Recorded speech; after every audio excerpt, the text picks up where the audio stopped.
Hello friends, कैसे हो आप सब। फ्रेंड्स, आज हम जो आपको टॉपिक पढ़ाएंगे वो होगा present indefinite tense.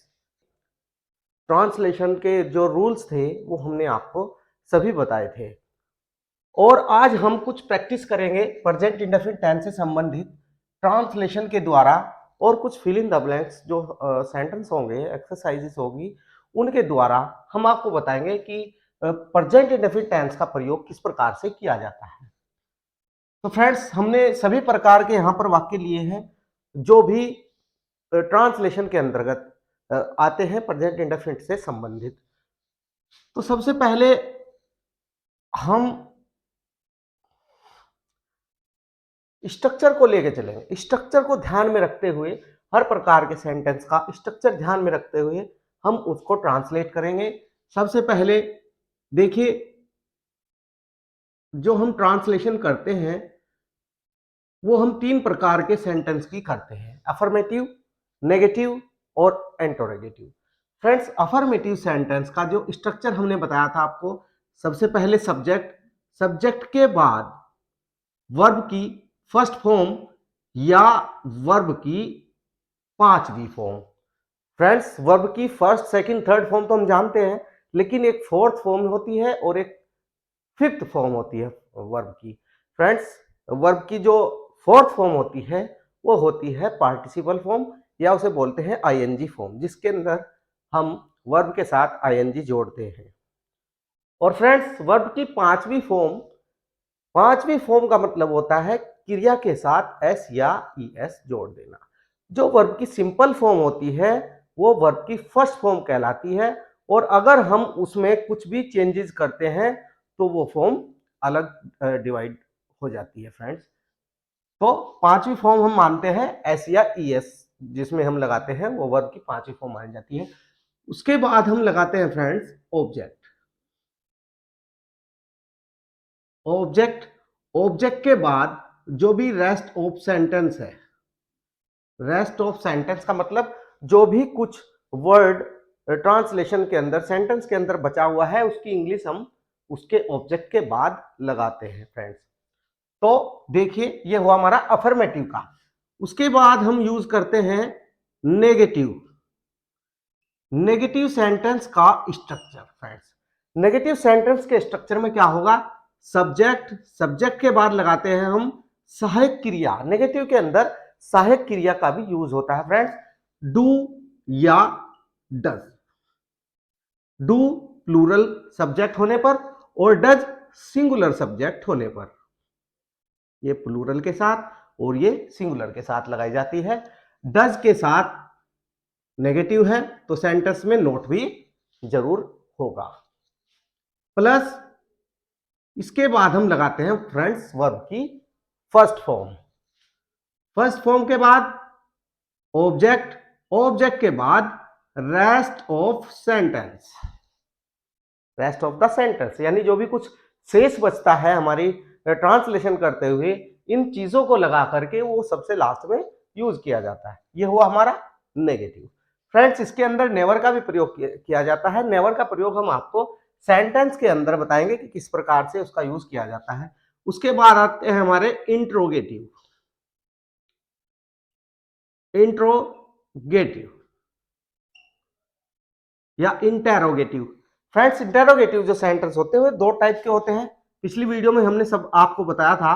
First type वे सेंटेंस होते हैं इंटेरोगेटिव जो क्या से शुरू होते हैं। हिंदी में क्या से शुरू होते हैं, तो इंग्लिश ट्रांसलेशन में वे सहायक क्रिया से शुरू होते हैं फ्रेंड्स। और हमारी जो सहायक क्रिया होगी प्रेजेंट इंडेफिनिट टेंस के अंदर वो होगी डू या डज। डू या डज के बाद तुरंत हम सब्जेक्ट लगाएंगे। अब देखो, यहां पर इन्वर्जन का प्रयोग हुआ है, यानी सहायक क्रिया के बाद सब्जेक्ट का यूज हुआ है फ्रेंड्स। तो इंटरोगेटिव में ये इन्वर्जन यूज किया जाता है। इसके बाद यदि हमारा इंटरोगेटिव सेंटेंस नेगेटिव है तो हम सब्जेक्ट के बाद नोट का प्रयोग करेंगे फ्रेंड्स। सब्जेक्ट के बाद नोट का प्रयोग करते हैं। उसके बाद वर्ब की फर्स्ट फॉर्म, फिर ऑब्जेक्ट, ऑब्जेक्ट के बाद रेस्ट ऑफ सेंटेंस और फिर question mark.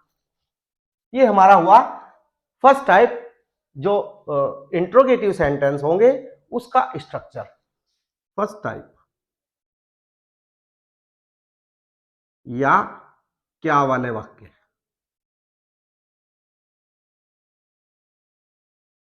Second type, second type friends, second type से इंट्रोगेटिव कौन से होते हैं सेंटेंस, जिनके बीच में हिंदी के अंदर, यदि हिंदी का वाक्य है, हिंदी के अंदर जिनके बीच में पर्सन सूचक शब्दों का प्रयोग किया जाता है। पर्सन सूचक में ये क्या क्या भी आता है, तो क्या यदि बीच में प्रयुक्त हो रहा है सेंटेंस के, तो वो सेकंड टाइप के अंदर आएगा। क्या के अतिरिक्त और भी बहुत सारे हमारे पर्सन सूचक शब्द, जैसे कब, क्यों, कैसे, कहां, कौन, किसको, किसने, ये आदि सभी हमारे पर्सन सूचक शब्द होंगे। और इनका जो हमारा स्ट्रक्चर होगा सेकंड टाइप का, वो होगा फ्रेंड्स, सबसे पहले हम जो हमारा WH टाइप वर्ड होगा, यानी जो हमारा इंट्रोगेटिव वर्ड बीच में यूज होता है हिंदी के, उसकी अंग्रेजी हमें सबसे शुरू में स्टार्टिंग में लगानी है। तो WH वर्ड, उसके बाद हम डू या डज का प्रयोग करते हैं। डू या डज का प्रयोग वही, यदि सिंगुलर है तो डज, और यदि प्लूरल है तो डू। यहां पर भी डू या डज का प्रयोग डू का प्लूरल के साथ और सिंगुलर के साथ डज का प्रयोग फ्रेंड्स। उसके बाद हम सब्जेक्ट का यूज करते हैं। सब्जेक्ट के बाद यदि हमारा इंट्रोगेटिव नेगेटिव है तो नॉट सब्जेक्ट के बाद फिर वर्ब की फर्स्ट फॉर्म, फर्स्ट फॉर्म के बाद हम ऑब्जेक्ट का प्रयोग करेंगे, उसके बाद रेस्ट ऑफ सेंटेंस, और फिर क्वेश्चन मार्क का प्रयोग करेंगे। तो फ्रेंड्स, ये हुए हमारे सभी प्रकार के स्ट्रक्चर प्रेजेंट इंडेफिनिट से संबंधित। जो प्रेजेंट इंडेफिनिट टेंस होगा उससे संबंधित जितने स्ट्रक्चर होंगे वो ये होंगे, अफर्मेटिव, नेगेटिव, इंटरोगेटिव, और इंट्रोगेटिव दो टाइप के, फर्स्ट टाइप और सेकंड टाइप, दोनों सभी का स्ट्रक्चर यहाँ पर हमने आपको लिख दिया है। तो ये स्ट्रक्चर जो है फ्रेंड्स, ये स्ट्रक्चर बहुत ही जरूरी है आपके लिए। देखिए फ्रेंड्स, जितने भी हम टेंस बनाएंगे, जितने भी टेंस का हम यूज करते हैं, सभी के जो स्ट्रक्चर होते हैं वो यही होते हैं। उनमें केवल चेंजिंग कहां होती है, चेंजिंग केवल हेल्पिंग वर्ब के अंदर या मेन वर्ब के अंदर होगी। केवल हेल्पिंग वर्ब चेंज होगी, नहीं तो जो स्ट्रक्चर है वो सेम रहेगा। हेल्पिंग वर्ब और मेन वर्ब केवल चेंज हो जाती है हर टेंस के अंदर। तो यहां पर देखिए, पिताजी प्रतिदिन समाचार पत्र पढ़ते हैं। पिताजी प्रतिदिन समाचार पढ़ते हैं, इसको हमें ट्रांसलेट करना है। अब फ्रेंड्स, ट्रांसलेट कैसे करते हैं ये देखना है। पहले हमें सेंटेंस किस प्रकार का है। हमारा सेंटेंस क्या है, अफर्मेटिव है, इसमें कोई नोट यूज नहीं हुआ, कोई इंट्रोगेशन यूज नहीं हुई। तो पिताजी प्रतिदिन समाचार पत्र पढ़ते हैं। तो फ्रेंड्स देखिए, अफर्मेटिव का स्ट्रक्चर पर चलिए। सबसे पहले हमें सब्जेक्ट की इंग्लिश लगानी है। सब्जेक्ट क्या हमारा, पिताजी, द फादर। उसके बाद हम लगाते हैं वर्ब की फर्स्ट फॉर्म या वर्ब की पांचवी फॉर्म फ्रेंड्स। अब फर्स्ट फॉर्म और पांचवी फॉर्म कैसे लगेगी फ्रेंड्स, यदि हमने आपको रूल्स के अंदर ट्रांसलेशन के बताया था प्रेजेंट इंडेफिनिट टेंस में, कि यदि हमारा सब्जेक्ट सिंगुलर है, यदि सब्जेक्ट सिंगुलर है तो उसके साथ हम वर्ब की पांचवी फॉर्म, यानी वर्ब के साथ हम एस या ईएस जो भी सुटेबल होगा वो लगाते हैं। और यदि बहुवचन है हमारा सब्जेक्ट तो हम उसके साथ वर्ब की फर्स्ट फॉर्म का यूज करते हैं फ्रेंड्स। ओके, तो यहां पर द फादर, ये बताइए, पिताजी प्रतिदिन समाचार पत्र पढ़ते हैं, ये क्या हुआ, ये हमारा सिंगुलर हुआ या प्लूरल हुआ। फ्रेंड्स देखिए, यहां पर इससे आपको कंफ्यूज नहीं होना है कि पढ़ते हैं कहां से लगाया जाता है, प्लूरल के साथ। लेकिन फ्रेंड्स, पिताजी प्लूरल नहीं होते।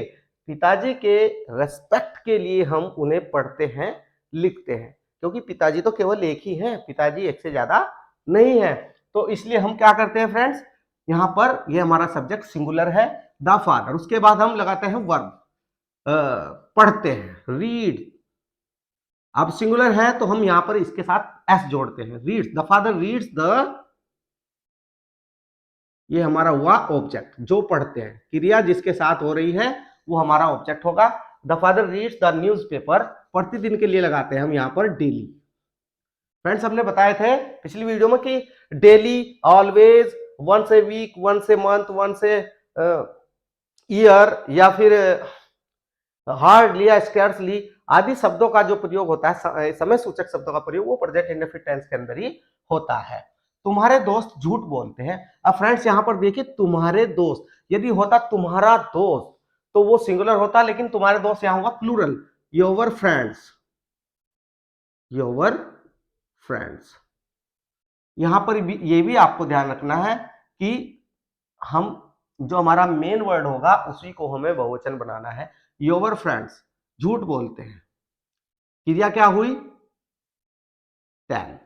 अब फ्रेंड्स यहां पर देखिए बहुवचन हमारा सब्जेक्ट हुआ, तो हम वर्ब की फर्स्ट फॉर्म लगाते हैं बहुवचन के साथ, टेल। इसके अंदर एस नहीं जोड़ते। Your friends tell a lie. Clear friends? ये हमारा हुआ सेकंड, जो सेकंड सेंटेंस है उसकी ट्रांसलेशन। शीला गीत नहीं गाती है, ये सेंटेंस हुआ हमारा नेगेटिव। अब नेगेटिव पर चलते हैं स्ट्रक्चर पे। सब्जेक्ट, सब्जेक्ट कौन है हमारा, कौन क्रिया कर रहा है? शीला। तो शीला, शीला। अब देखिए हमारा जो सब्जेक्ट है वो सिंगुलर है, और सिंगुलर के साथ हम हेल्पिंग वर्ब यूज करते हैं does not. Sheela does not sing a song. Clear friends? बहुत ही आसान है, यदि आपको स्ट्रक्चर याद है तो बहुत ही आसान है। वह कभी झूठ नहीं बोलता है। यहां पर ध्यान देना आपको। देखिए जब प्रेजेंट इंडेफिनिट टेंस के अंदर कभी नहीं यूज होता है सिंगुलर सब्जेक्ट होने पर, तो हम वहां पर हम डू या डज नॉट का प्रयोग न करके केवल नेवर का प्रयोग करते हैं। He never. और फ्रेंड्स यदि हमारा सब्जेक्ट सिंगुलर है, उसके साथ हमने नेवर लगाया है प्रेजेंट इंडेफिनिट टेंस के अंदर, तो हम क्रिया में भी एस या ईएस जोड़ते हैं, यानी क्रिया की नेवर के साथ, एक वचन कर्ता होने पर नेवर के साथ क्रिया की पांचवी फॉर्म का यूज करेंगे। झूठ नहीं बोलता, he never tells A lie. Clear friends? आगे चलते हैं। क्या वे तुम्हें पीटते हैं? फर्स्ट टाइप इंट्रोगेटिव है। यहां पर देखते हैं, पहले सहायक क्रिया का प्रयोग हमें करना है। क्या वे तुम्हें पीटते हैं? अब वे यहां पर हमारा सब्जेक्ट हुआ, तो सब्जेक्ट जब वे हुआ तो वे क्या है? प्लूरल सब्जेक्ट है हमारा, तो डू का प्रयोग करते हैं, डू। उसके बाद सब्जेक्ट, सब्जेक्ट क्या हमारा? दे। अब फ्रेंड्स यहां पर नोट है, तो नोट का प्रयोग इस सेंटेंस के अंदर नहीं है, तो नोट को हम छोड़ देंगे। वर्ब की फर्स्ट फॉर्म बीट, किसको पीटते हैं? तुम्हें, यू। अब और कुछ यहां पर नहीं बचा हुआ है, तो हमारा सेंटेंस कंप्लीट। ओके, आगे चलते हैं। क्या राधा रोजाना स्नान नहीं करती है? अब यहां पर देखिए ये हमारा क्या वाला सेंटेंस है, और इसके अंदर सिंगुलर सब्जेक्ट है, और इसके अंदर नहीं का भी यूज हुआ है फ्रेंड्स। तो डज, क्योंकि हमारा सब्जेक्ट सिंगुलर है, डज राधा नोट। नोट का प्रयोग हम सहायक क्रिया के बीच में करते हैं। फ्रेंड्स जितने भी इंट्रोगेटिव सेंटेंस होंगे, चाहे वो किसी भी टेंस का हो, उसके अंदर जो हम सब्जेक्ट का यूज करेंगे वो की सहायक क्रियाओं के बीच में ही करते हैं। जैसे हैज बीन, हैड बीन होंगे, विल बी, शैल बी होंगे, यानी जितने भी कंपाउंड हमारी हेल्पिंग वर्ब होगी उन्हें उनके हम बीच में ही सब्जेक्ट का यूज करेंगे। डज राधा नोट वेद रोजाना, डेली। ये हुआ हमारा इंट्रोगेटिव। यह बच्चा अब क्यों रोता है? यहां पर सेकंड टाइप इंट्रोगेटिव हमारा आया, क्योंकि हमारा जो क्वेश्चन वर्ड है वो बीच में यूज हुआ है सेंटेंस के। वह बच्चा क्यों रोता है, तो हम सबसे पहले WH टाइप जो होंगे वर्ड्स उनकी इंग्लिश लिखते हैं। तो क्यों, क्योंकि होती है फ्रेंड्स व्हाई। अब देखिए हमारा डू या डज का प्रयोग करना है। उसके बाद डू या डज का प्रयोग, तो हम पहले देखते हैं कि सब्जेक्ट हमारा सिंगुलर है या प्लूरल है। यह बच्चा, एक बच्चा है तो सिंगुलर है, इसके साथ डज का प्रयोग करेंगे। व्हाई डज दिस चाइल्ड, ये बच्चा, व्हाई डज दिस चाइल्ड, क्यों रोता है? Why does this child weep now. Cry का भी यूज कर सकते हैं friends, weep now. Why does this child weep now, तो ट्रांसलेट हुआ हमारा सेंटेंस। आगे चलते हैं। तुम्हें अंग्रेजी कौन पढ़ाता है? यह भी इसी प्रकार का सेंटेंस है। तो हु, अब फ्रेंड्स हु जो कौन वाला हमारा सेंटेंस होगा, कौन वाला सेंटेंस जो हमारा होगा, यदि वो नेगेटिव नहीं है, यदि उसके अंदर नहीं का प्रयोग नहीं हुआ है, तो हम सहायक क्रियाओं का प्रयोग नहीं करते फ्रेंड्स। हु, उसको हम जो हमारा अफर्मेटिव सेंटेंस होता है उसी के स्ट्रक्चर के अनुसार लिखते हैं। सब्जेक्ट का कार्य हमारा हु करता है इसके अंदर, और बाकी वही रूल्स हम फॉलो करते हैं। तो मैं अंग्रेजी कौन पढ़ाता, who teaches you English. Clear friends, यहां पर देखिए हु के साथ हमने एस का प्रयोग किया है, क्योंकि यहां पर सब्जेक्ट सिंगुलर दर्शा रहा है। तुम्हें कौन नहीं बुलाता, ये हमारा सेंटेंस हुआ नेगेटिव। तो हु, इसके साथ हम सहायक क्रिया का प्रयोग करते हैं डज नॉट का, क्योंकि यहां पर भी सब्जेक्ट जो है वो सिंगुलर ही दर्शा रहा है। हु डज नॉट, कौन नहीं बुलाता, who does not call you. Clear friends, last sentence हमारा तुम अब क्या खाते हो, तुम अब क्या खाते हो। तो यहां पर हमारा इंट्रोगेटिव वर्ड है, बीच में यूज हुआ है क्या। तो क्या के लिए हम यूज करते हैं फ्रेंड्स व्हाट। व्हाट के बाद हम सहायक क्रिया का प्रयोग करेंगे डू या डज का। तो हमारा सब्जेक्ट क्या है यहां पर, तुम अब क्या खाते हो। तुम यहां पर है तो what do you, do you subject यहां पर यू है। और व्हाट फ्रेंड किसका कार्य करता है, व्हाट ऑब्जेक्ट का कार्य करता है यहां पर, और हु हमारा सब्जेक्ट का कार्य करता है सेंटेंस के अंदर। क्या, तुम अब क्या खाते हो, what do you eat now, अब। ये हुआ हमारा सेंटेंस, लास्ट सेंटेंस। ये हमने ट्रांसलेशन की है। तो फ्रेंड्स देखिए, प्रैक्टिस जरूरी है। यदि हम रूल्स पढ़ लेंगे किसी भी चीज के और प्रैक्टिस हमने की नहीं, तो हम रूल्स को भूल जाएंगे। और यदि हम साथ साथ प्रैक्टिस करते हैं तो हम उन रूल्स को फ्रेंड्स कभी नहीं भूल पाते। तो इसलिए practice make a perfect man, practice से कोई भी आदमी परफेक्ट बन जाता है, स्किल्ड बन जाता है। तो फ्रेंड्स ये प्रैक्टिस आपको अवश्य करनी है, और यहाँ पर ये रूल्स भी आपको याद रखने हैं फ्रेंड्स। आप इसका स्क्रीनशॉट ले सकते हैं। अब हम कुछ फिल इन द ब्लैंक्स भी लेंगे जिनसे आपको और क्लियर हो जाएगा, आप देख लीजिए।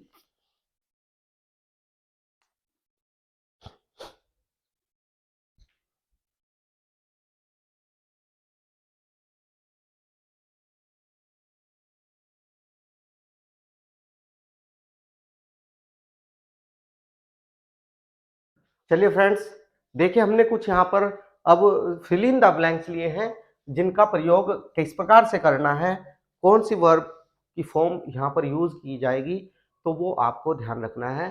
देखिए पहला सेंटेंस हम लेते हैं, ही टू स्कूल डेली। देखिए फ्रेंड्स, डेली से पता लग रहा है कि रोजाना, रोजाना जाता है। तो यहाँ पर गो जो क्रिया है, गो जो क्रिया है उसकी यहाँ पर फॉर्म यूज करनी है हमें। तो फ्रेंड्स डेली हमने बताया था कि daily, always, never, hardly, scarcely आदि जो वर्ड होते हैं वो प्रेजेंट टेंस के अंदर होते हैं। और फ्रेंड्स हमारा सब्जेक्ट है यहाँ पर सिंगुलर, तो हम सिंगुलर के साथ वर्ब की पांचवी फॉर्म का यूज करते हैं, goes. He goes to school daily. आइए सेकंड, सी डज नॉट। अब देखिए फ्रेंड्स, हमारा डज नॉट नेगेटिव सेंटेंस है। नेगेटिव सेंटेंस के अंदर चाहे सिंगुलर वर्ड है चाहे प्लूरल हमारा सब्जेक्ट है, उसके अंदर हम वर्ब की फर्स्ट फॉर्म ही यूज करते हैं, राइट। यहां पर राइट ही आएगा, राइट।